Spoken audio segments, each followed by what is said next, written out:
ప్రియ సహోదరి సహోదరులారా, మీ అందరికీ నా హృదయపూర్వకమైనటువంటి వందనాలు. మీరంతా క్షేమంగా ఉన్నారా? ఈ సమయంలో యిర్మీయా గ్రంథం 17వ అధ్యాయము 9వ వచనం చదువుకుందాం.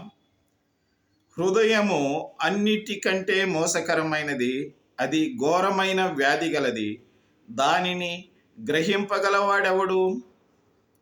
The heart is deceitful above all things and desperately sick, who can understand it అని వ్రాయబడి ఉంది. నా ప్రియమైనటువంటి సహోదరులారా, మన హృదయాన్ని మనము గమనించి, ఇది చాలా మోసకరమైనది, ఘోరమైనటువంటి వ్యాధితో భరిస్తూ జీవనం చేసేటువంటి ఒక సంగతిని మనము మైమరిచి తిరుగుతున్నాం. కాబట్టి ఇలాంటి యొక్క హృదయాన్ని గ్రహింపగలిగినటువంటి శక్తి, జ్ఞానము మనకు కలిగి ఉండాలని దేవుడు మనల్ని హెచ్చరిస్తున్నాడు.